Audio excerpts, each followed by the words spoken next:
Hey everyone, this is Davy Mooney coming to you from the University of North Texas where I run the jazz guitar program. Benedetto artist, Sunnyside Records artist, got a new CD, brand spanking new, live at National Sawdust, and I also have a book from Mel Bay Publishing. I wanted to talk today about a tune that I've been playing for many, many years. A New Orleans modern jazz song called Magnolia Triangle. And yeah, the song goes way back for me. I remember when I was first a student at the New Orleans Center for Creative Arts, studying with Clyde Kerr Jr., and I was also studying guitar with Hank Mackey and later with Steve Mazikowski. I remember they gave us this tune very early on, and it's a hard song. You know, it's a groove in 5, and it's a lot of series of sharp 9 chords. It's kind of a blues in some ways with a longer turnaround. You've got C7 sharp 9, F7 sharp 9, back to C7 sharp 9, and the turnaround is F7 sharp 9, E flat 7 sharp 9, E7 sharp 9, D flat 7 sharp 9, D7 sharp 9, G7 sharp 9, and back to C. It's written by a great New Orleans drummer named James Black, who I believe passed away in the 1980s, long before I was in this jazz guitar business. But I remember them putting that tune in front of us, and first of all, I couldn't really play very well in 4 at the time. I was probably 15 or 16, not to mention 5. And I remember too, like the sharp 9 chords everywhere kind of tripped me out a little bit, because I had just started to learn, about things like altered dominance and the idea that you might play some language. When you see a C7 sharp 9 going to F7, you might play a melodic minor scale up a half step from that C7, the famous super Locrian scale, or the half whole diminished scale, but the whole tune was sharp 9s, and I kind of had the sense, being a guitarist, that the sharp 9s were maybe a little closer to the way that Jimi Hendrix uses sharp 9s in tunes like Foxy Lady and Purple Haze, that it's just, a 1 chord, kind of in between a minor 1 and a major 1, dominant 7. So as I learned to play this tune over the years and kept returning to it, these days I like how all those sharp 9 chords give you a pretty wide palette of things you can play. You could just treat them like dominant 7s. You could treat them like kind of minor chords in some way. You could make them have a diminished sound. You can play, triad pairs of all kinds. You could play a C7 and a G flat 7 triad.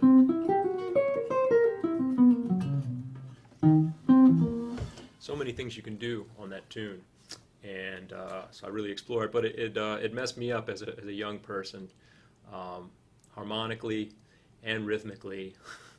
The melody's kind of tricky, but I've been teaching it here at North Texas. I like to, in my improv class, have a tune from each semester from the New Orleans modern jazz tradition. I love traditional New Orleans music, but I think some people don't realize that there's a very strong modern jazz tradition in New Orleans, and I consider myself part of the New Orleans modern jazz guitar tradition through Hank Mackey and Steve Mazikowski and the late great Todd Duke, Phil DeGree, forgetting a lot of people, but Ted Ludwig, Matt Johnson. Anyway, I'm forgetting people. Don Vappy. Don't want to name every single person and forget folks, but yeah, and James Black and Ellis Marsalis, Alvin Batiste, Harold Batiste. There's a great tradition of New Orleans modern jazz going back quite a ways. I think this tune was written in the 1960s and recorded in the 1960s. And if you're interested in this type of music, a good book to check out is called The Silver Book. Great reference. You can find it. I just Googled it before I started this video, and if you put Silver Book, it's Harold Batiste put it together, published it, I believe with some help from Jesse McBride in the publication, and probably some other folks that I'm not aware of. But you can Google that and check it out. But one other thing, I think I would talk about, because in my improv class, we talk about odd meter playing, and I'm not a total metrical genius at this music. I've struggled over the years to incorporate the whole world of mixed meter not just fives and sevens and things like that. But I feel like tunes these days, and going back 15 years or so, 20 years, don't just stay in 1 meter and they jump all over the place. It's kind of easier if it just stays in 1 meter, even if it's an odd meter. But in an improv class, we, in addition to playing these harder modern jazz tunes, we take standards and put them into odd meters and change keys and things like that. So when I talk to my students about how did I get fluent in 5, and how do I feel like I can play freely in 5, play the sort of over the bar line things that I like to play, long lines that aren't so predictable and don't have to necessarily, I don't want the phrases that I play to have to conform exactly to the phrase structure of the tune when I'm improvising.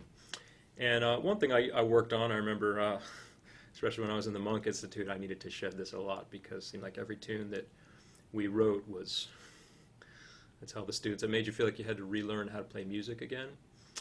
So what I would do with a 5/4 I would practice playing on, the standard jazz 5/4 is kind of 3 plus 2, ba, ba, ba, ba, ba, ba.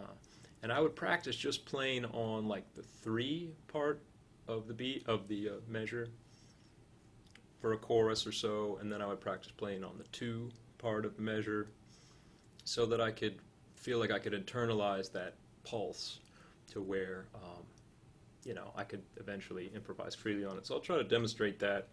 I'll just play a chorus or so, just playing on the 3 part of the 5/4 beat. So here we go.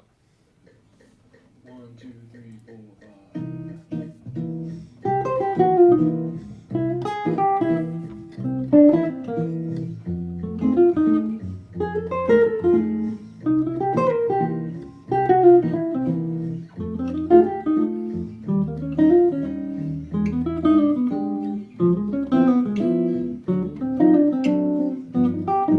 Then on the 2 part.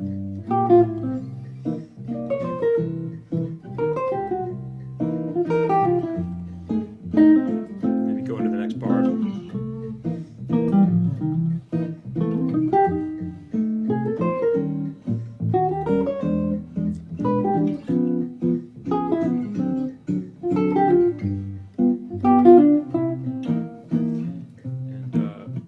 I would work on that till I felt comfortable, and I do that with these days if I have to deal with something where the meters shift, or honestly 13s and 11s I can get together, but I have to shed them.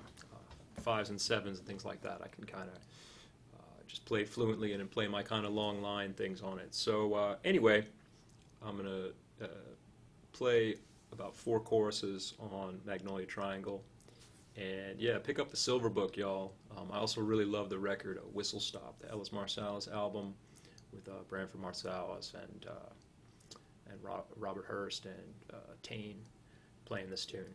So, all right, thanks a lot. 1, 2, 3,